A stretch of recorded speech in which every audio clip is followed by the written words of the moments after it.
but I feel like that's where he's going to be. He's going to have nights where he's phenomenal. He's going to have nights where he's lost, and there just isn't going to be a whole lot of difference. I mean, a whole lot in between. Greetings and salutations, and welcome to the iCoaches Podcast. I am your host, Dr. Keith Adams, and with me today, sitting in for my tag team partner, is our favorite administrator, Robert Abney. Robert, how are you on this Wind Up Wednesday edition, sir? As I am every day, sir. I am living the dream. And we're so happy to have you. So on today's Wind Up Wednesday edition, we're going to talk about NBA physicality questions. We're also going to talk about how do you handle aging stars. That's why I'm glad I have my administrator here with me. In segment 2, we're going to talk about roster building, as well as segment 3, talking about the WNBA All-Star Game. But first, youth is wasted on the young. Victor Wembanyama played 2 summer league games, Robert. But he is now talking about the lack of physicality with the NBA. So Victor said, and I quote, the court is more open. It's going fast, but it's less physical. I get fouled a lot, but not as much. Here, players are just flying around. Out there, it's more kind of on the ground, pushing on the ground, big box out. Here, it's great athletes, the best in the world, way more talent. But I like this better, though. Again, while he points out the court being more open and the game being faster, saying it's less physical might not be the wisest move. Robert, what do you think, sir? Yeah, he's probably going to hear about that a few times. Not the least of which he's probably going to hear about it from Pop, and hopefully he's going to hear about it from some of the other Spurs old heads saying, dude, you can't do that. I mean, and like we've talked about, he had one bad game, he had one great game. And then they shut him down. And that's how it's going to be. He's going to have a bad game, he's going to have a great game. And I feel like, and I may be totally off base on this, but I feel like that's where he's going to be. He's going to have nights where he's phenomenal. He's going to have nights where he's lost. And there just isn't going to be a whole lot of difference. I mean, a whole lot in between. You know, it's going to be one end of the spectrum or the other. I mean, Draymond already spouted off about him being less physical, and he'll figure out real quick that, you know, he's playing against guys his age. He ain't playing against men, right? He'll figure that out real quick, I think. You know?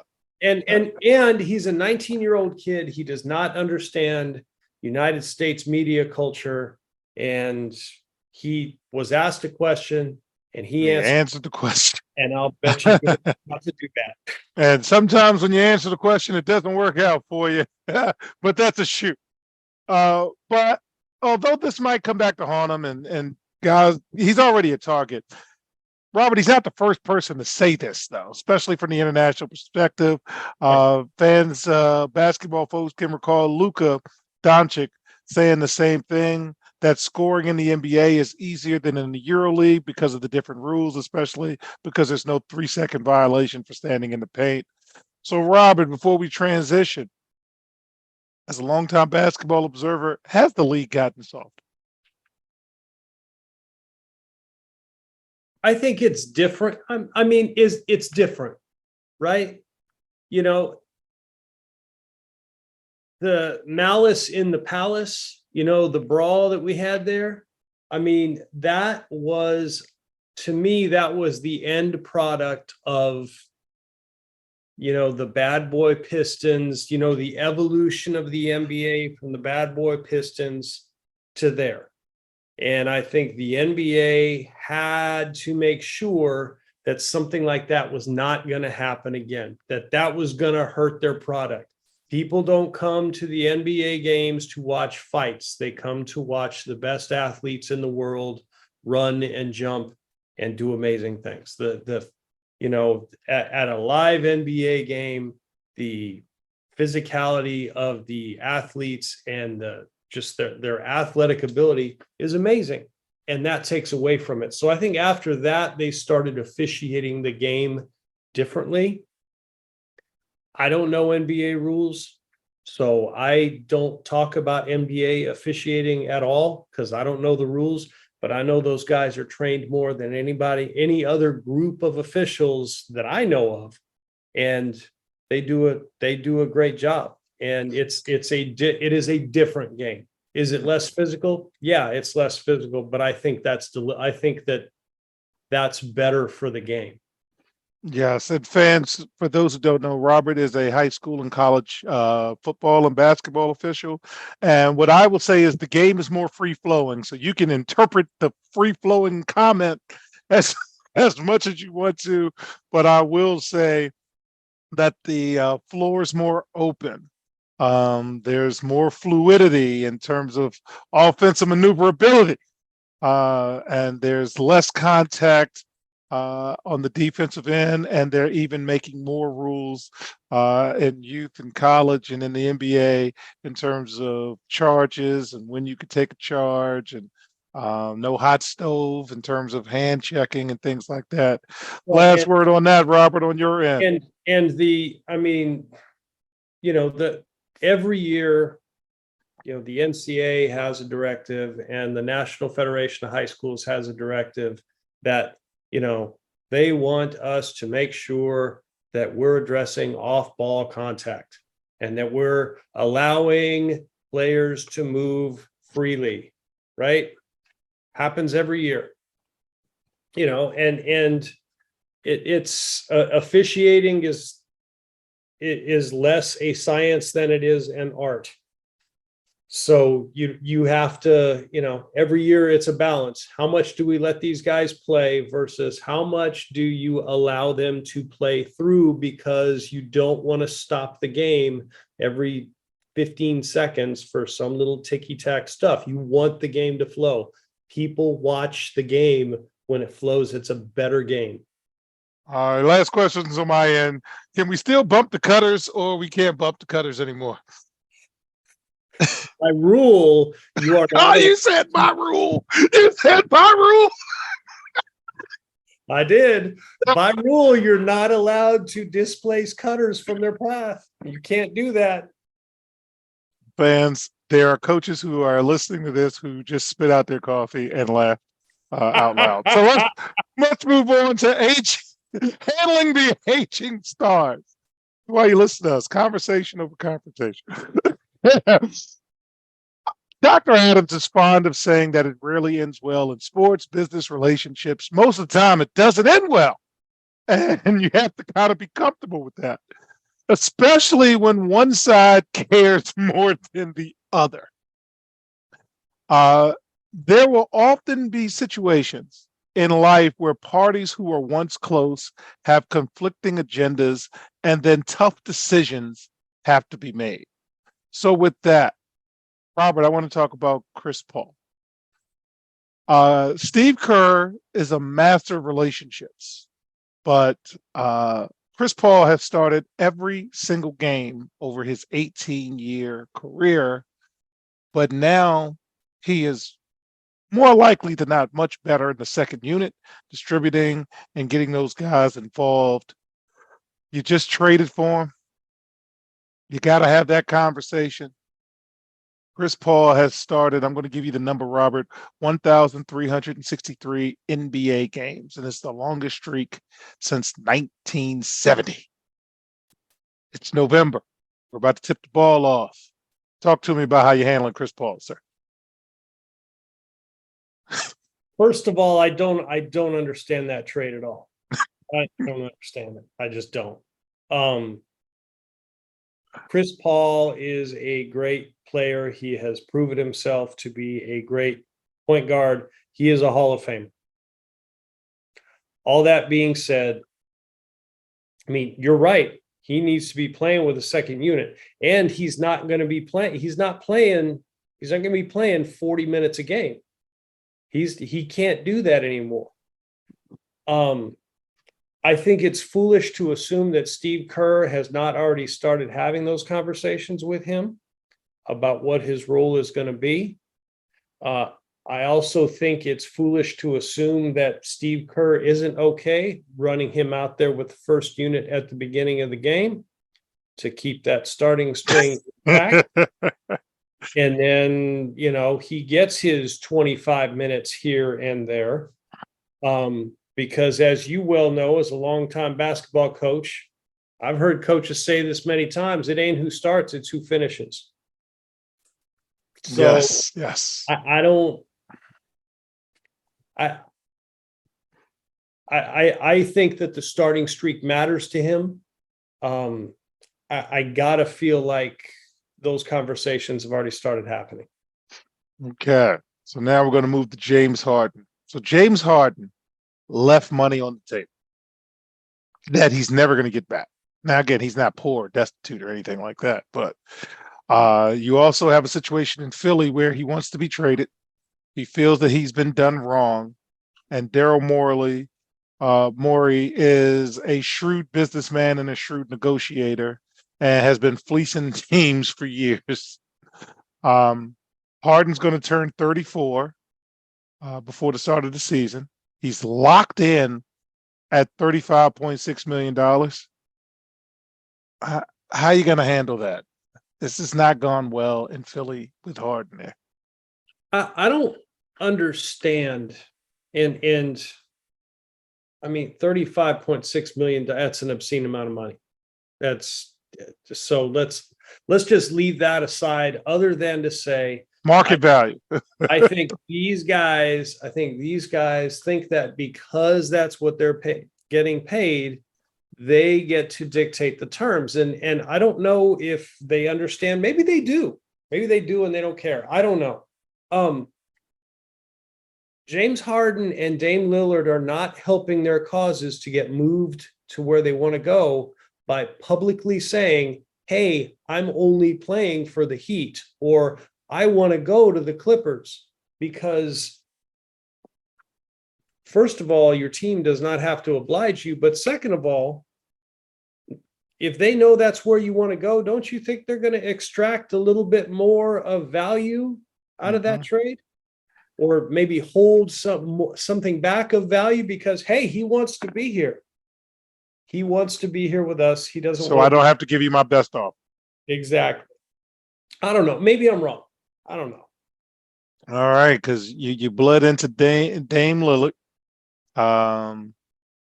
This is a business. And it is a business. This is a business. It is a business, and you signed a contract, and you can be unhappy, but you did sign a contract. And how you manage that, that's entirely up to you. But yeah, and full disclosure, not a James Harden fan.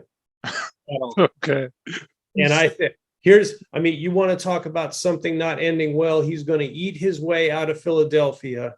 He'll wind up with wherever the hell they managed to trade him to, and he'll go on a crash diet and lose 25 pounds in 8 days. And everybody will be like, oh, James Harden is back. And, that's that. Rinse and repeat, man. Rinse and repeat. All right. Well, finally, in this segment, on a much lighter note, but you do have to deal with him. LeBron James announced that he is coming back for year 21, and he did so at the ESPY Awards last week. He also announced that he will go back to wearing the number 23 instead of the number 6 in honor of Bill Russell, whose number 6 has been retired league-wide, if I'm not mistaken. All told, LeBron James has worn 23, 14 out of his 20 NBA seasons. Any thoughts about how the Lakers are going to handle, one, LeBron coming back, and two, do we even care what number he is? But apparently this is a big deal. I think the only reason anybody cares what number he is for jersey sale purposes. that's just yes, me. Because he can kick in another. Now he's got a fresh jersey to. LeBron can wear whatever number he wants, and you know what? He's the leading scorer in the history of the NBA. Come on And back, he's playing bro. very well. He is Yeah, still playing at a high level. run it back, run it back. Yeah. He wants to play with Bronny. Somebody is going to make that happen. Yeah. And I'm an LeBron apologist, it seems to be, because the guy, if his only crime is leaving Cleveland, I think we're good.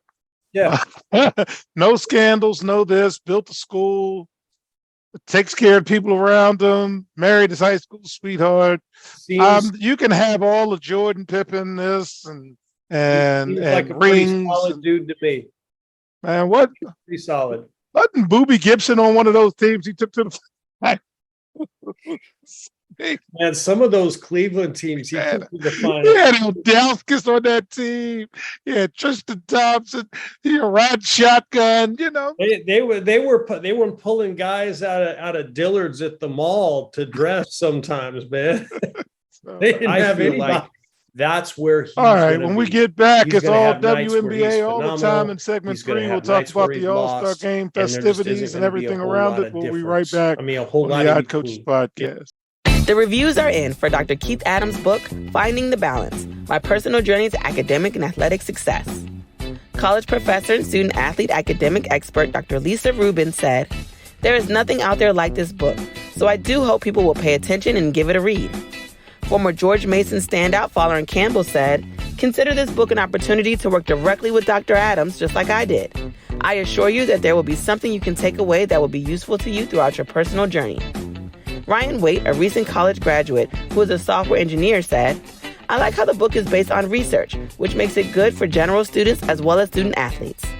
The book serves as both a memoir to Dr. Adams' 30-year academic and athletic career, as well as an instructional guide to assist student athletes, parents, coaches, teachers, and administrators navigate through the challenges of finding a better balance between academic and athletic success. The book includes over 15 personal stories and anecdotes from Dr. Adams, along with numerous former players and colleagues from a variety of sports and endeavors. You can order your copy at www.ckasaveproject.org. From the main page, simply click CKA Save Project Services and order the Find the Balance book.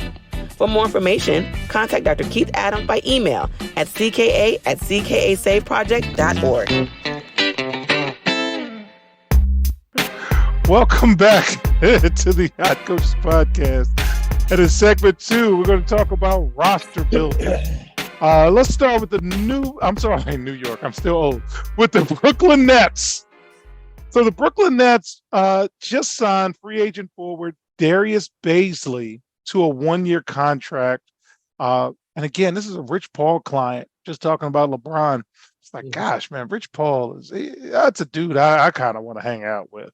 Yeah. Now, Baisley's 23, and he arrives to the Nets with an opportunity to join a front court rotation after starting 118 games his first 3 seasons with Oklahoma City. So this guy's played, and he's played without a spotlight, and he got his reps, and now he's looking to have an impact.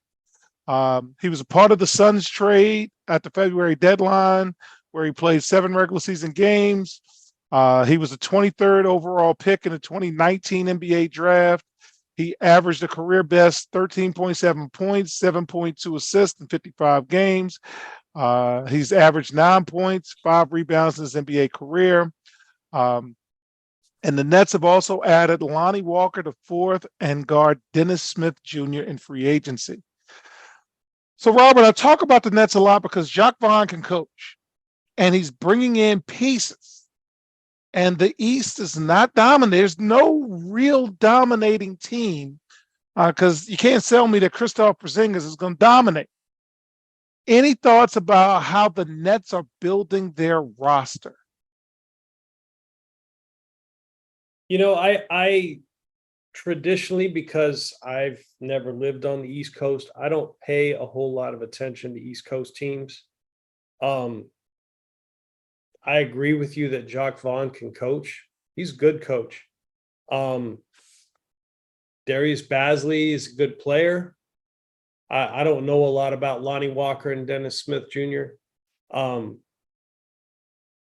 like it when I always appreciate when teams have a plan, when they appear to have a plan about what they're doing. I think the Nets have a plan.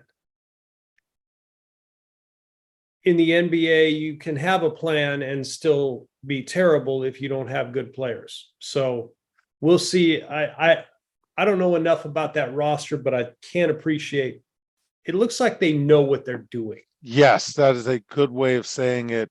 I watched the Nets a lot after the trade last year. I thought Jacques Vaughn should have been in the running for some of these Coach of the Year awards. And now with a full training camp and a bunch of quiet guys, who just go to work, play their basketball, go home.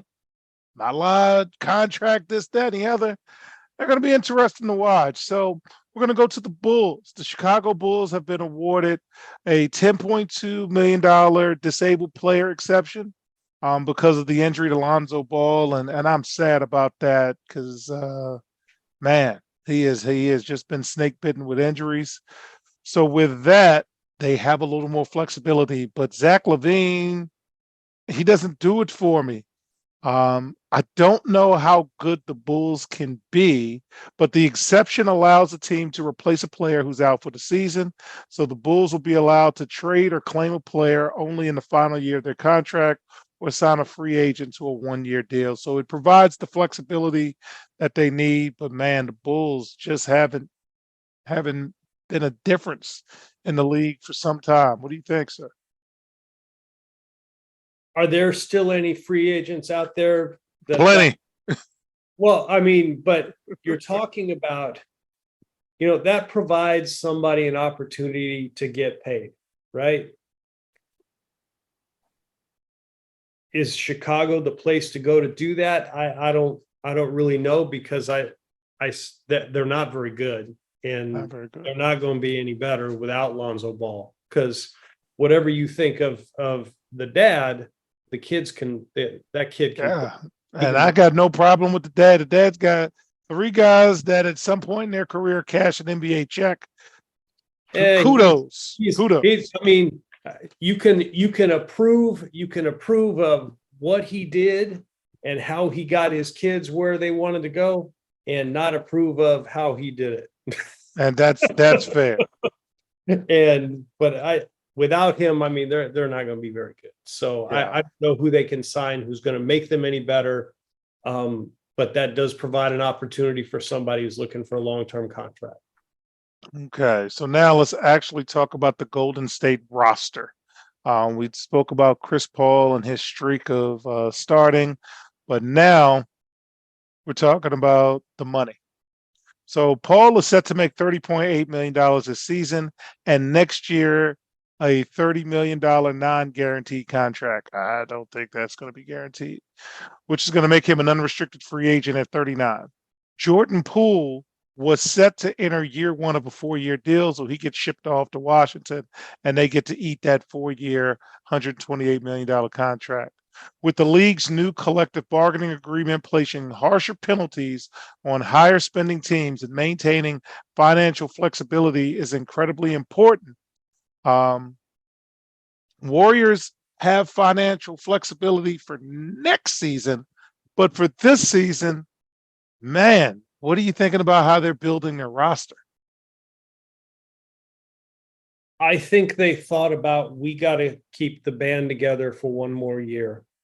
And what can we do that will move Jordan Poole out and give us something? I think they got the best return they could get for Jordan Poole, and because he needed to move on. I think they still have. I think they can get back to the finals. I agree that they can. I think Denver is still better than they are, but they can get back to the finals. But they wanted to keep the band together for one more year, and then they'll figure it out after this year. Yes. The Golden State and its whole way they're going to do things will be of great interest to me this summer. Finally, moving the World Cup later. Adam Silver, during the Vegas Summer League and everything going on with Vegas, kind of hinted around NBA expansion. And after the new media deal is done, There'll be a pile of money, and the NBA will move to 32 teams. And the two areas that were mentioned, not confirmed, people, but mentioned, were Las Vegas and Seattle. What do you think? Are those the two next best cities to move NBA teams to? I don't have an opinion about Vegas. Vegas is a big city. They are. But I think what you do when you put teams like the Raiders, when you put the hockey team, now you put, an NBA team there, what you're doing is you're just making it another vacation. People, oh, hey, let's go to Vegas, and let's go to Vegas so we can see the Knicks, right? And that's not a bad thing. I was about to say, is that a bad thing? That's not a bad thing. I'm still trying to get the guys to get the Circa. But I would think that being a professional athlete in Vegas would be incredibly challenging because there are so many distractions. Works for the hockey team though; they won their cup. Yep, and the Aces have won.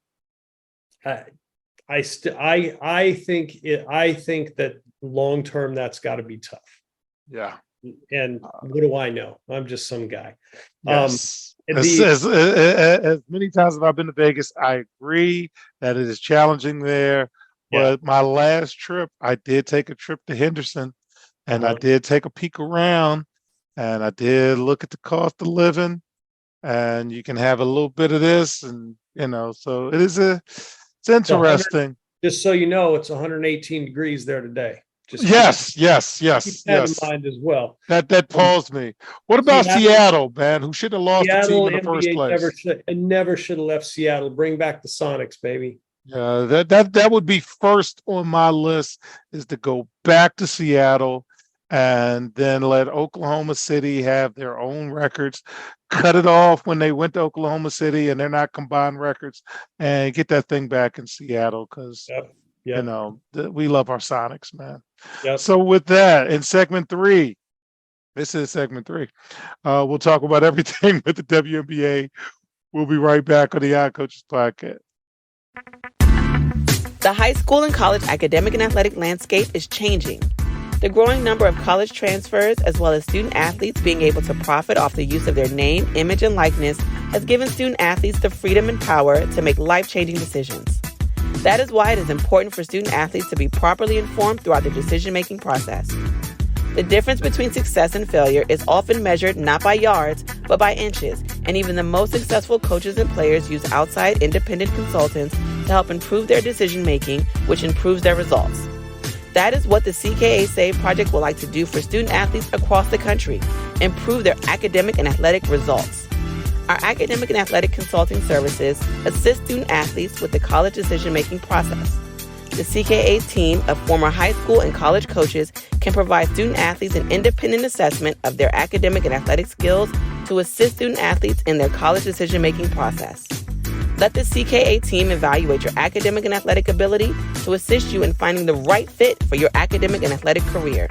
For more information, visit us on the web at www.ckasaveproject.org or schedule a free virtual consultation with Dr. Keith Adams by email at cka@ckasaveproject.org. Welcome back to the Hot Coaches Podcast. And in segment 3, let's get with the WNBA All-Star Game. The Seattle Storm. See, I told you, Seattle. Jewel Lloyd set a WNBA All-Star Game scoring record with 31 points, taking home MVP honors and helping Team Stewie roll to a 143-127 victory over Team Wilson. How do you like that 4-point play thing, the little 4-point dots? You okay with that? What if we brought that into the league? No. Don't do it. Okay. No. From an from a fan perspective, great. Sure. Yeah. From an official's perspective, now you're giving me something else to watch. Something else to look at. Oh, man. All right. And welcome back, Brittany Griner. She had a couple throwdowns in there. Fun time had by all. But I thought the story of the week was Sabrina Ionescu bringing out her inner Larry Bird and crushing it. So in the All-Star Game 3-point contest, Sabrina Ionescu broke WNBA and NBA records for point totals. She hit all but 2 balls. She hit like 20 in a row. And my favorite 3-point contest is Larry Bird walking into the locker room saying who's playing for second. And I believe that was the All-Star game. He didn't even take his warm-up off. So watching Sabrina's 20 in a row, and as you're watching it, you're starting to get. I love the 3-point contest more than anything else because yes. And by the time she hit that 20th one, fans are rocking. I mean, that I think that should close All-Star Saturday night anyway on a regular basis. So congrats to her. In the skills challenge, the Aces duo of Kelsey Plum and Chelsea Gray took home the trophy. I do want to mention, though, I would be remiss if I didn't say, hey, WNBA, thank you for a better MVP trophy. Because I remember that little dinky thing you gave Kelsey Plum last year. And they gave Jewel Lloyd a better, much larger trophy. Because last year we were clowning them. I think that was the thing I opened with was, what was that? Looked like a little cup. So any thoughts? Did you even check it out? I was sending out cryptic messages to the boys to make sure you check out the game on Saturday night at 8:30. I did not watch. Because you were probably out doing something, as Will said. We're out doing some other stuff. Hey, so back to Sabrina Ionescu. I mean, just watching that, you remember that old, I think it was a Reebok pump commercial. Guy going, layup. Yeah. Remember that? Yes. That's what that reminded me of because holy cow, just flat out stroking it. That was awesome. That was awesome to see. All right, so let's move on. Chicago, 3-time NBA champion, 13-time All-Star Dwayne Wade is formally joining the WNBA Chicago Sky ownership group, becoming the latest high-profile person to join in the ownership. And I loved his quote, and that's why I wanted to pause on it. Dwayne Wade said, and I quote, "We all talk about support, and support looks different for everyone. And so instead of tweeting out and saying, go support the W, instead of showing up at a game and supporting, I wanted to take it to the next level. And this is the next level for me. It's a great opportunity to be a part of the league in its very early stages. Growth is going to happen, so I want to be a part of that growth. Of course, he has to be approved by the Board of Governors, but I'm thinking that is a formality. What do you think? Dwayne Wade, Chicago Sky part owner. I think it's excuse me. I think it's great for the league.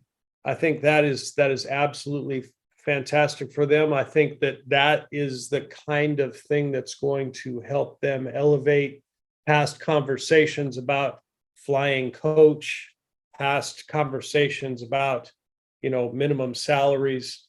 I think that helps everybody take the take the league for what it is. I mean, it is a serious sports enterprise with the best players in the world in it. I got to say that, it kind of hurts my heart a little bit because he's talking about, we want to support in the early growth of the league. I saw Cynthia Cooper and Cheryl Swoops play in Houston in 1998. Okay. Yes, but the league's 25 years old, and it's a younger league. Those that's a team to bring back if you want to do expansion. Bring back the Houston Comets. Those two teams and those two ladies and Tina Thompson. That was a squad, man. Yeah, they won 4 in a row, if I'm not mistaken. Yes, they did. They were legit. And Chicago is an independent WNBA team because it's not affiliated with the Bulls. So Dwayne Wade is bringing, I'm sure, much needed capital to the organization. The capital, feel free, fans, if you'd like to support CKA. All right. So Phoenix, they are moving away from they're cutting the cord. So the Phoenix Suns and the Phoenix Mercury are moving forward with putting their games on free broadcast television after their regional sports network partner declined to match the offer. We had brought this subject up several weeks ago. The convention changing mood had been blocked by a bankruptcy court judge. Now with Bally Sports not getting involved anymore because of their bankruptcy, the Suns and the Mercury intend to show their games on several over-the-air stations in Arizona. The Suns and Mercury could be on the forefront of a trend because the Utah Jazz recently announced their plans to do the same thing. Robert, what do you think about moving games back to the local television stations? I have very fun, and yes, they were super stations, but they were still local stations at the time. WTBS and WGN, watching the Braves and the Cubs. You know, that's how. I mean, I'm a baseball guy. I've always loved baseball, but back in the 80s, that's how you got your baseball fix. You watched the Cubs on WGN and listen to Harry Carey and in the afternoon, and then you put on WTBS and watch the Braves with Chip Carey.